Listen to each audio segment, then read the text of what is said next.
اللہ وکفا وسلام علی عبادہ الذین اصطفیٰ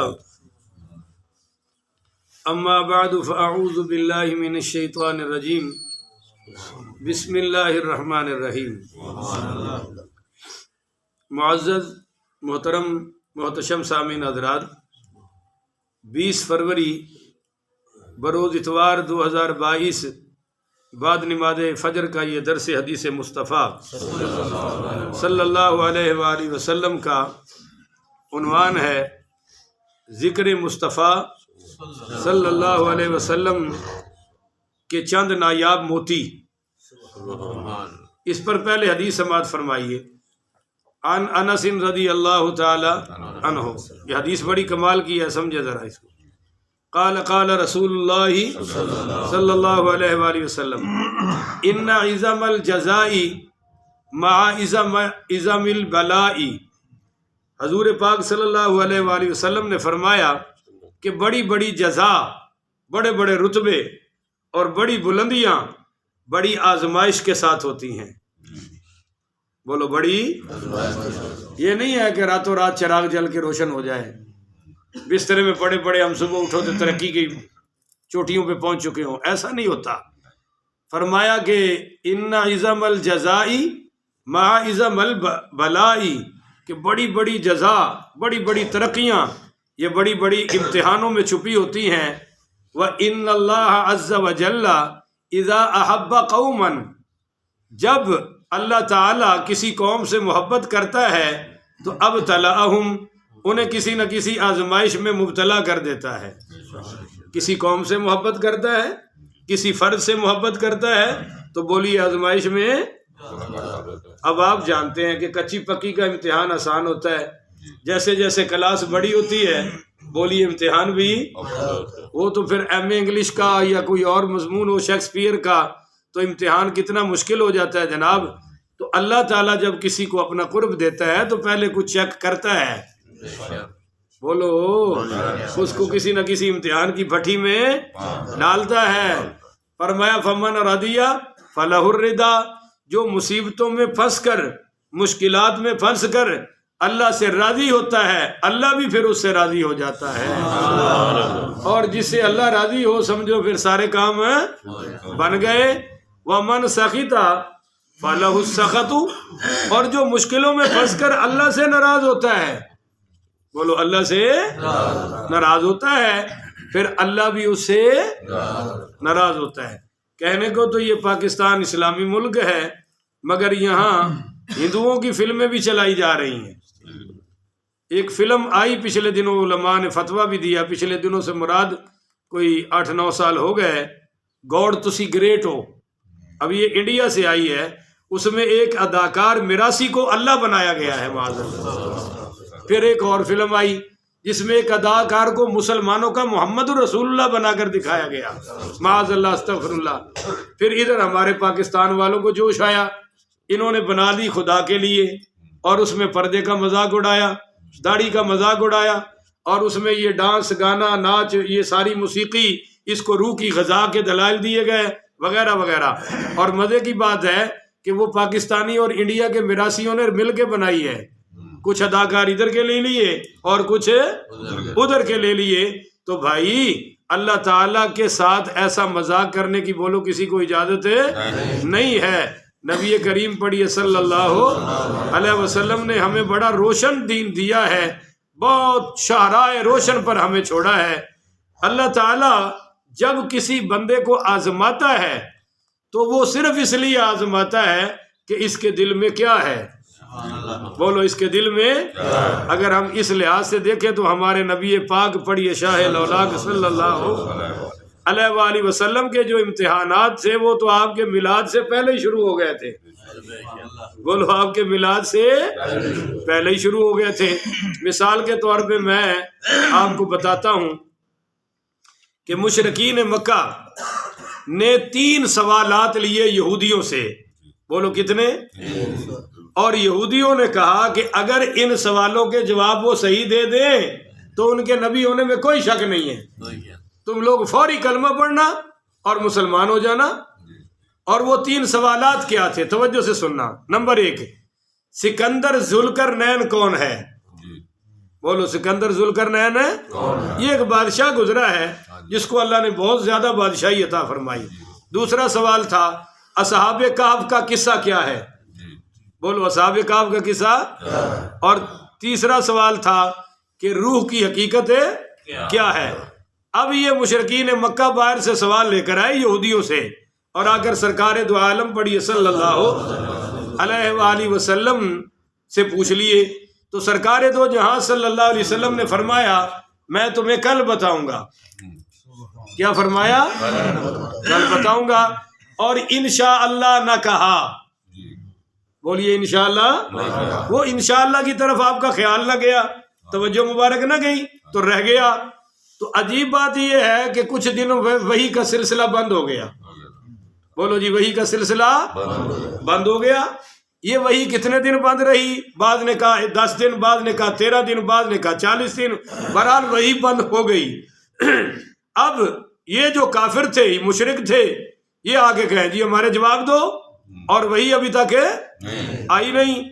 تو پھر یہ ابو لہب اور اس کی بیوی ام جمیل انہوں نے تانا دینا شروع کر دیا اور ایک بات کہی، ان محمدً ودعہ ربہ وقلا، کہ معاذ اللہ محمد کو اس کے رب نے ناراض ہو کر چھوڑ دیا ہے۔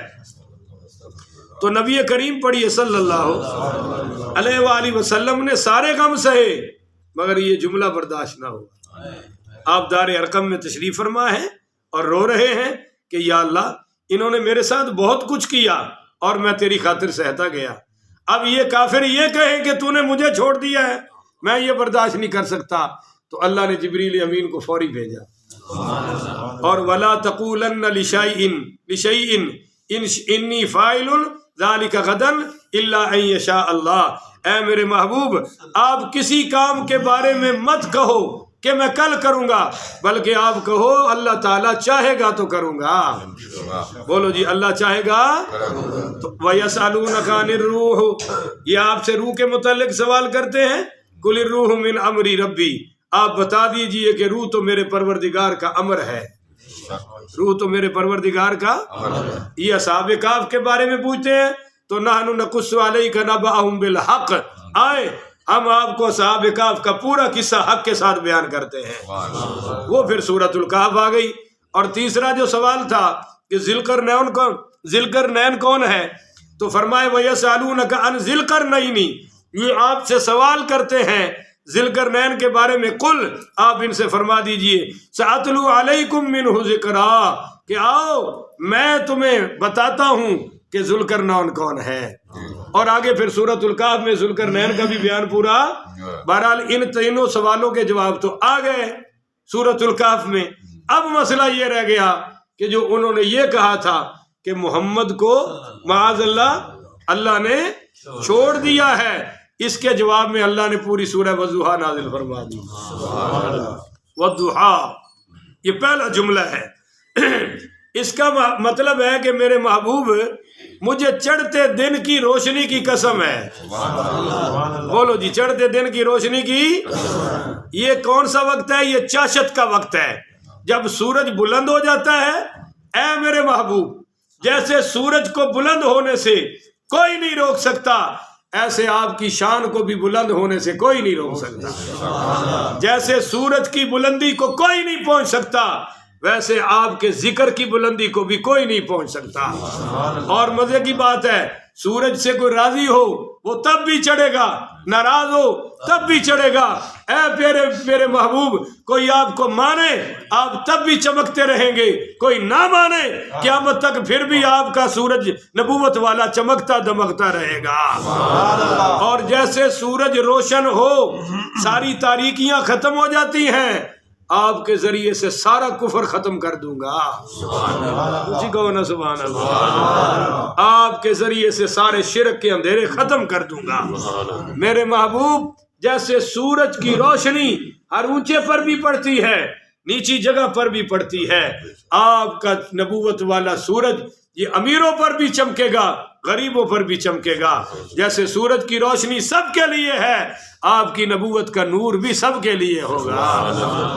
اونچی کہہ دو نا جی سبحان اللہ۔ اچھا آپ کوئی سورج سے آڈا لگا لے کہ ہم بڑی طاقتور قوم ہے تجھے نکلنے تو میرے محبوب جو سورج سے آڈا لگائے گا سورج کا کوئی نقصان ہے؟ یہ جو آپ سے آڈا لگائے کھڑے ہیں نا آپ کا نقصان بھی کوئی نہیں کر سکتے. اللہ اکبر کبیرہ. پھر مزے کی بات ہے واللہ غالب علی امرہ ولکن اکثر الناس لا یعلمون. اللہ اپنے کام کو پورا کر کے رہے گا لیکن لوگ اس کی حقیقت کو جانتے. اور دوسری قسم اٹھائی واللیل اذا سجا. کہو سبحان اللہ. اب جب رات کا اندھیرا چھا جائے, بولیے رات کا اندھیرا چھا جائے, کالی رات ہو, گھٹا ٹوپ ہو, اے میرے محبوب اگر نہ آپ نہ ہو تو دنیا میں بھی اندھیرا ہی اندھیرا ہے. بولو دنیا میں بھی ہر طرف اندھیرا ہے. کفر کا اندھیرا, شرک کا اندھیرا, اور جناب حسد کا اندھیرا, بغض کا اندھیرا, اور یہ آپس کی دشمنی کا اندھیرا, جھوٹ کا اندھیرا, خیانت کا اندھیرا, ملاوٹ کا اندھیرا, ہر برائی اندھیرا ہے اور آپ کی ہر ادا اس میں روشنی ہے. بولیے آپ کی ہر ادا اس میں نور ہے. اچھا اس میں نا جی ایک اور ترجمہ ہے جو تقریباً کافی علماء نے کیا ہے, امام راضی نے کیا ہے اور تفسیر عزیزی میں ہے کہ والضحیٰ سے مراد حضور کا چہرہ ہے اور واللیل سے مراد سرکار کی زلفیں ہیں.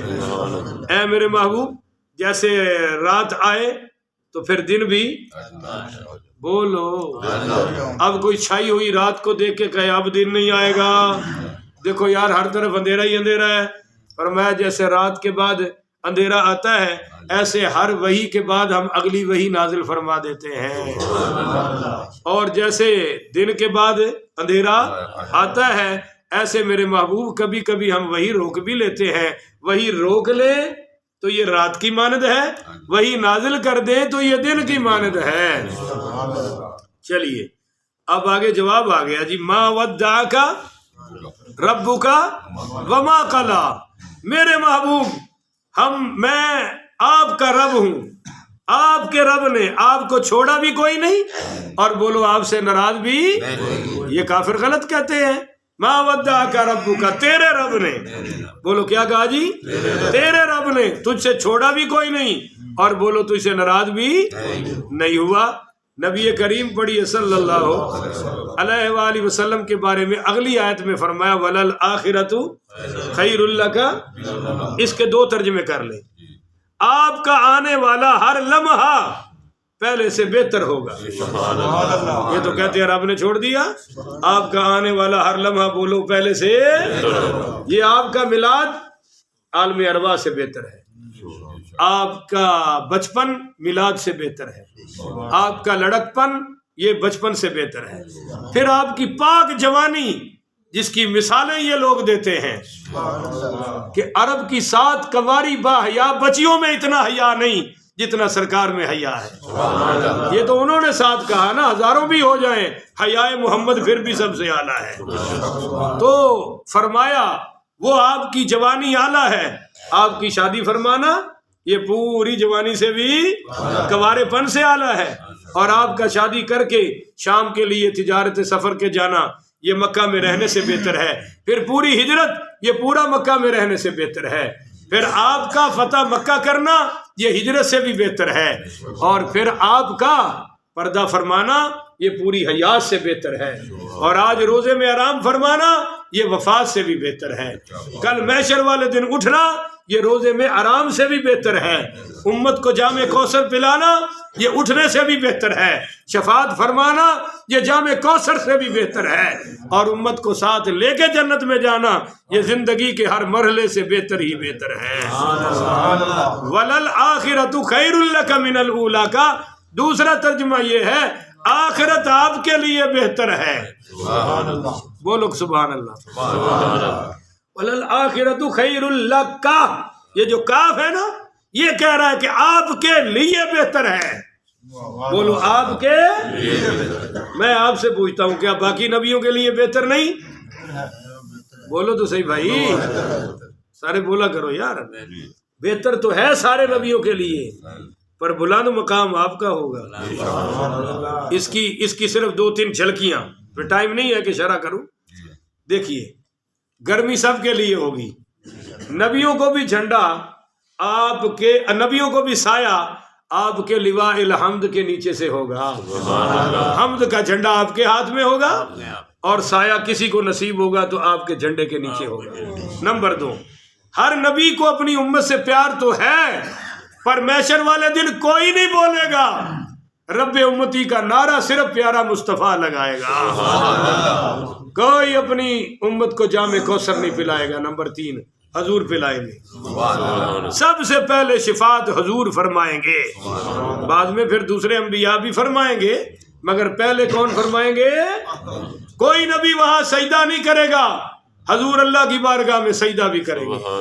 کسی نبی کو یہ آفر نہیں ہوگی کہ ارفع راسک، محبوب سر اٹھائیے، سل تعطا، سوال کیجئے عطا کروں گا، وشفا تشفا، آپ شفاعت کرتے جائیے میں قبول کرتا جاؤں گا، وقل، آپ بولتے جائیے، تسمع، میں آپ کی سنتا جاؤں گا۔ تو اس لحاظ سے فرمایا آخرت آپ کے لیے، بولو سارے بولو بھائی، آخرت آپ کے لیے بہتر ہے۔ اگلی آیت ہے بڑی کمال کی، سبحان اللہ، ایڈوانس کرنا، والا سوفا، یہ تو کہہ رہے نا چھوڑ دیا، اس کے جواب آ گئے۔ اب اگلی، والا سوفا یعطیکا ربکا فترضی، القریب آپ کا رب آپ کو اتنا نوازے گا، یعطیکا کہ فترضی، آپ خود راضی ہو جائیں گے،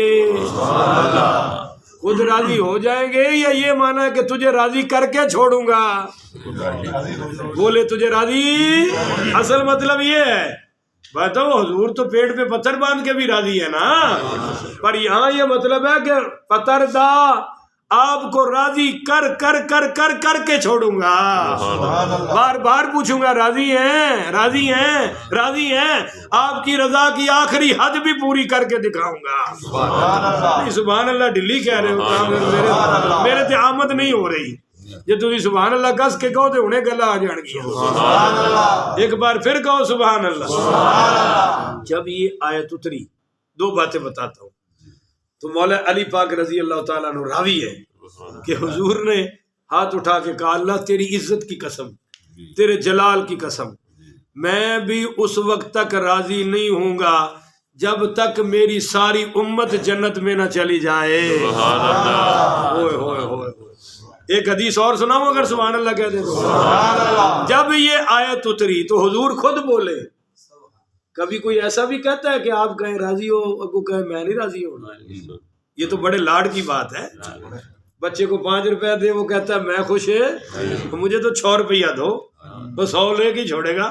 اب یہاں دیکھیے حضور نے ایک بات تو یہ کی کہ جب تک ساری امت جنت میں چلی جائے میں راضی، اور پھر دوسری بات فرمائی، اذا لا ارضى وواحد من امتی فی النار، اللہ میں اس وقت تک راضی نہیں ہوں گا جب تک میرا ایک امتی بھی جہنم میں رہے گا، وہ جہنم سے نکلے گا جنت میں آئے گا تو پھر میں راضی ہوں گا، اس سے پہلے میں راضی ہو سکتا یار۔ بات حضور کی ہو رہی ہے، آپ نے لگا امت پہ دی ہے، اب پھر امت کہے نا سبحان اللہ، بات تو حضور کی تھی، آپ کی ذات کی۔ میں جب نا 2013 میں پہلی بار گیا سنی ہونے کے بعد مدینہ طیبہ میں، سبحان اللہ، مکہ سے ہو کر، مکہ شریف سے ہو کر مدینہ میں گیا، تو مدینہ میں وہ جو ڈیوٹی کرتے ہیں لوگوں کو گمراہ کرنے کی، نہیں سمجھے ہو، ادھر سرکار کے روزے کی طرف منہ کرو تو کہتے ہیں نہیں نہیں نہیں نہیں ادھر نہیں، ادھر کرو، ادھر نہیں بھائی ادھر کرو۔ خیر میرے ان کے ساتھ سنگ پھنستے رہتے تھے، وہ چونکہ پاکستانی اہل حدیث ہے، غیر مقلد ہیں، تو میں بھی پاکستانی غیر مقلد تھا، وہ پرانی شناسائی تو تھی، حتیٰ کہ انہوں نے تو کہا کہ تمہاری سیڑھیاں ہمارے پاس یہاں پہلے ہی پہنچی ہوئی ہے، وہ بڑی باتیں ہوئی۔ ایک نے مجھے کہا باب جبریل سے نکلتے ہوئے باہر، کہنے لگا شاہ جی، میں نے کہا ہاں جی، کہتا اندر کیا کر کے آئے ہو؟ اب میں اس وقت بالکل بحث کے موڈ میں، بالکل اپنی ہواؤں میں فضاؤں میں تھا، پہلی بار سرکار کی بارگاہ میں حاضری نصیب ہو رہی تھی، تو کیا جذبات تھے، کیا احساس تھے، آپ خود ہی سوچ لیں۔ وہاں مولوی بننا تو کیا ہے، اپنا آپ بھی بندے کو یاد ہے، پر اس نے مجھے کھینچ لیا اپنی طرف، کہنے لگا کیا کر کے آئے ہو؟ میں نے کہا جی دعائیں کی ہیں، درود و سلام پڑھا ہے، تو درود و سلام پہ تو اس کو کچھ نہیں ہوا، کہنے لگا دعائیں کس سے مانگی ہیں؟ میں نے کہا کچھ پروردگار سے کچھ سرکار سے. کہنے لگا یہ تو شرک ہے، اسی لیے تو بریلوی ہوا ہے کہ سرکار سے بھی مانگتا ہے، دینے والا تو اللہ ہے. میں نے اس کو کہا یار میں بحث نہیں کرنا چاہتا. کہتا نہیں جواب تیرے پاس ہے ہی نہیں تو بحث کیا کرے گا. میں نے کہا اچھا. میں نے کہا چل آ جا بھائی. اس نے وہاں کرسی منگائی، میں بھی بیٹھ گیا، وہ بھی بیٹھ گیا. میں نے کہا کہوا شاوا بھی منگا لے. کہوا بڑا کمال کا ہوتا ہے. کھجورے بھی آ گئی، کہوا بھی آ گیا. تھا تو پرانا پاکستانی گجرا والے کا میرا یار ہے، وہ سیٹھ برادری سے اس کا تعلق ہے، وہاں ڈیوٹی کر رہے ہیں. تو میں نے اس سے کہا، میں نے کہا بھائی ہمارا عقیدہ بھی یہی ہے کہ دینے والا اللہ ہے. بولو دینے والا. تو کہنے لگا پھر تو نے حضور سے کیوں مانگا؟ میں نے کہا ٹھہر تو صحیح، یہ تو پوچھ اللہ دیتا کس کو ہے. اللہ تو کہنے لگا کس کو دیتا ہے؟ میں نے کہا قرآن پڑھ. میں نے یہ آیت پڑھی وَلَسَوْفَ يُعْطِيكَ رَبُّكَ فَتَرْضَىٰ. اللہ فرما رہا ہے محبوب میں آپ کو اتنا دوں گا کہ آپ مجھ پہ راضی ہو جائیں گے. کہنے لگا بس یہی اسی وجہ سے سنی ہوا ہے. میں نے کہا یہ تھوڑی وجہ ہے. کہنے لگا یہ تو حضور جب زندہ تھے اس وقت کی بات ہے، اب تو حضور فوت ہو گئے. وہ فوت ہی کہتے ہیں. کہتا فوت ہو گئے اور جو دینا تھا دے دیا، اب تو یہ آیت کس لیے پڑھ رہا ہے؟ میں نے کہا یہ پاکستان تو ہے نہیں جہاں تیری میرا سنگ پھنسے گا. تو ایسا کر یہاں سے بلا لے عالم کو، عربی کو، مالکی، شافی، حنبلی، اور میں نے کہا کوئی دیوبندی مل جائے اس کو بھی بلا لے. سنیوں کا نوکر حاضر ہے. اس آیت کا جو عربی میں اصل ترجمہ ہے وہ کر دے، پھر دیکھ مسلک کس کا ثابت ہوتا ہے. اصل ترجمہ کر. کہنے لگا تو کر. تو بندے بھی کافی اکٹھے ہو گئے. وہ جو سنتا جا رہا تھا جمع، وہ ہے گنبد خضرا کے سائے نیچے باب جبریل کے سامنے. لو جی جناب برش بھی ہو گیا. میں نے کہا والا سوفا لام تاکید والا اور یوتی کا نہیں سمجھے آپ. وہ سمجھا، اس نے کہا پھنس گیا، اس کو میری عربی سے پتہ چل گیا. میں نے کہا یوتی کا یہ فعل مضارع ہے، اس کا یہ مطلب نہیں کہ جو دینا تھا دے دیا، حضور فوت ہو گئے. یوتی کا رب دے رہا تھا، پیارا لے رہا تھا. یوتی کا رب دے رہا ہے اور میرا نبی لے رہا ہے. یوتی کا رب دیتا رہے گا، پیارا لیتا رہے گا. میں نے کہا یہ یوتی کا فعل مضارع ہے اور آگے کاف ہے ضمیر مخاطب. یوتی کا جو دیا وہ ہے ہی تیرا. رب دے کے واپس نہیں لیتا. رب کو چوری کا خطرہ نہیں کہ رکھوالا بٹھا دیا، رب کو خیانت کا بھی خطرہ. یوتی کا جو دیا وہ ہے ہی تیرا. رب کا دینے والا رب بھی تیرا ہے. بولو بھائی دینے والا رب بھی. میں نے کہا اب کر بات. پھنسا. میں نے کہا تو کہہ رہا تھا حضور فوت ہو گئے. کہنے لگا تجھے نظر نہیں آتا یہ قبر ہے؟ وہ قبر ہی کہتے ہیں. اوپر چھت ہے، اوپر برآمدے کی چھت ہے، اوپر گنبد کی چھت ہے، ابھی بھی زندہ ہے. میں نے کہا سن عقل کے اندھے، وہاں نہیں کہا تھا اب کہہ رہا ہوں. میں نے کہا بھائی سن مولوی صاحب، یہ کہا. میں نے کہا مولوی صاحب سن، تو کہہ رہا ہے اندر کیسے زندہ، اوپر چھت، اوپر برآمدے کی، اوپر گنبد کی. تو بتا نا کہ میں اور تو ماں کے پیٹ میں کیسے زندہ؟ وہاں کون سی روشنی تھی، کون سی ہوائیں تھی، کون سا سانس تھا زندہ؟ کہنے لگا وہ اللہ ماں کے پیٹ میں زندہ نہیں رکھ سکتا. میں نے کہا جو اللہ مجھے اور تجھے ماں کے پیٹ میں زندہ رکھ سکتا ہے، جس کو تو قبر کہہ رہا ہے، پڑھ بخاری اور وہ دیکھ ریاض الجنہ کے اوپر لکھی ہوئی ہے کہ ماں بین بیتی ممبری وروضۃ من ریاض الجنہ. یہ جنت ہے، جنت جس کو تو قبر کہہ رہا ہے. میں نے کہا حضور اگر اللہ مجھے اور تجھے ماں کے پیٹ میں زندہ رکھ سکتا ہے، وہ اپنے نبی کو جنت میں زندہ کیوں نہیں رکھ سکتا؟ کہہ دو نا سبحان اللہ. اللہ تکبیر، نعرہ رسالت، نعرہ حیدری، شان مصطفیٰ. تو میں نے کہا بھائی ایسی باتیں کرنی جائز ہے. اگلی بات میں نے اس کو بتائی. میں نے کہا پتہ چل گیا کہ رب حضور کو دے رہا ہے. اب میں نے کہا ہماری طرف ہم تجھے بتاتے ہیں، کھول بخاری.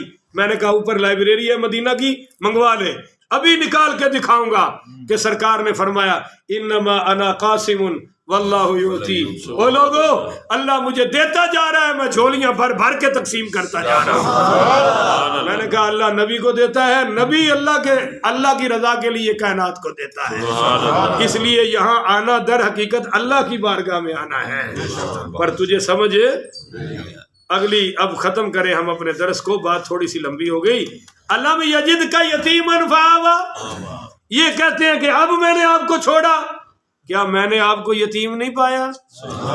فآویٰ، آپ یتیم تھے نا، فآویٰ، دیکھیں تو صحیح میں نے کتنا بلند ٹھکانہ عطا فرمایا، کیسا مقام عطا کیا۔ دیکھیے ابھی سرکار تشریف نہیں لائے، ابا جی پردہ فرما گئے، اور کتنی عمر تھی؟ 6 سال، اماں جی رخصت ہو گئی، 8 سال دادا بھی چلا گیا، تو یہ یتیم کو اللہ نے در یتیم بنا دیا، کائنات کے یتیموں کا سہارا بنا دیا، اور یتیمی بھی قیامت تک حضور پہ فخر کر رہی ہے۔ دوسری بات، وَوَجَدَكَ ضَالًّا فَهَدَىٰ، بولیے یہاں آ کے یہ مولوی صاحبان کچھ ترجمہ کر جاتے ہیں، معاذ اللہ ہم نے آپ کو گمراہ پایا اور ہدایت دے دی۔ حضور گمراہ نہیں ہے، گمراہی حضور سے دور ہے، اور بولیے ہمارے حضور گمراہی سے وَوَجَدَكَ ضَالًّا کا اصل ترجمہ تو پھر اعلیٰ حضرت امام محمد رضا خان نے کیا کہ محبوب سارے ہی گمراہ تھے، ہائے ہائے ہائے، سارے ہی فہدیٰ، آپ کو ہدایت دے کے بھیجا ہے، بولو آپ کو ہدایت دے کے بھیجا ہے۔ ایک اور بھی معنی ہے کہ ابو جہل وہ کیا کہتے ہیں، آیا اونٹنی پر، تو سرکار صلی اللہ علیہ وسلم کی عمر مبارک تھی 11 سال، آپ کو پتہ نہیں چل رہا تھا کہ رستہ مکے کا کدھر ہے۔ اس نے دیکھا تو کہنے لگا بھتیجے آ جا میری سواری پر، اونٹنی بٹھائی اور حضور کو پیچھے بٹھا لیا۔ نہیں سمجھے؟ انسان تو بے ادب ہو سکتا ہے، جانور نہیں ہو سکتا۔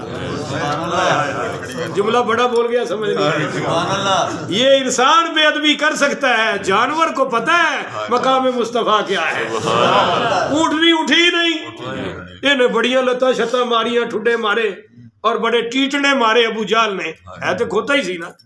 اس نے کہا یہ کی ہویا ہے؟ عاطف غیبی سے آواز آئی، محبوب کو آگے بٹھا، یہ پیچھے بیٹھنے کے لیے نہیں آئے ہیں۔ تو جو ہی اس نے سرکار کو آگے کیا، اونٹنی اٹھ کے چل پڑی، تو یہ تھا فہدیٰ۔ محبوب ہم نے تو آپ کو بچپن سے ہی رہبر و رہنما بنایا ہے۔ وہ اٹھا رہے تھے نا بیت اللہ کی تعمیر کے لیے پتھر، 13 سال عمر تھی، سرکار بھی اٹھا اٹھا کے لا رہے تھے، تو آپ نے وہ باندھی ہوئی تھی نیچے لنگی، تو کسی نے کہا یار اے تے دے نہ ہو رہا، تو تے بچہ ہے توڑا کی ہے، میں ذرا اینو بڑھانا ہے، اینو سمجھتے ہو نا نیچے رکھنے کے لیے، اس نے جو ہی کھینچی نا تو سرکار نے پکڑی اور آپ پر بے ہوشی طاری ہو گئی، اللہ نے نیند طاری فرما دی کہ میرے محبوب کو کوئی بھی برہ نہ کر سکتا۔ فہدیٰ، محبوب آپ نے اعلان نبوت نہیں کیا تھا، ہدایت ہم نے آپ کے ساتھ جوڑ دی تھی۔ بولیے ہدایت آپ کے ساتھ جوڑ دی گئی۔ کتنی ہدایت، لڑائی پڑ رہی ہے کہ حجر اسود کو کون رکھے، ہر قبیلہ بنو امیہ کہے ہم رکھیں گے، دوسرے کہے ہم رکھیں، وہ سردار کہے ہم رکھیں، برادری تو ویسے سارے قریشی ہاشمی تھی نا، پر شاخیں علیحدہ علیحدہ گوتھے تھی۔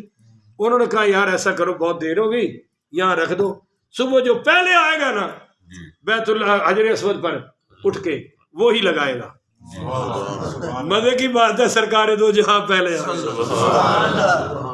آپ نے فرمایا، انہوں نے کہا بھئی اب تو عبداللہ کے بیٹے کا حق ہے، 23 سال عمر تھی آپ نے فرمایا سب کا حق ہے، نیچے کپڑا بچھایا، اس میں رکھا، فرمایا آؤ ساری ایک ایک کونے کو پکڑتے جاؤ اور وہاں جا کے نصب کر دو۔ فہدیٰ، میرے محبوب ہم نے آپ کو اس قسم کی ہدایتیں بنا کر بھیجا ہے۔ چلو اب آ گیا، اب آگے سنیے، وَوَجَدَكَ عَائِلًا فَأَغْنَىٰ، میرے محبوب ہم نے آپ کو نادار پایا اور پھر اغنا، سب سے بڑا مالدار بنا دیا۔ اب اس کی 2 تفسیریں ہیں چھوٹی سی، ایک تو یہ ہے کہ سیدہ خدیجہ نے سارا مال ہی سرکار کے قدموں میں رکھ دیا، اور دوسرا فَأَغْنَىٰ، آپ کو دل کا بادشاہ بنایا ہے کہ پتھر اور سونے میں آپ کو کوئی فرق ہے؟ دیکھیں نا، اللہ نے فرمایا میرے محبوب اگر آپ کہیں فرمائے تو میں احد پہاڑ کو سونا بنا کر آپ کے ساتھ چلا دیتا ہوں، فرمایا مجھے اس کی ضرورت ہے ہاں۔ تو یہ تھا کہ ہم نے آپ کو دل کا بادشاہ بنایا۔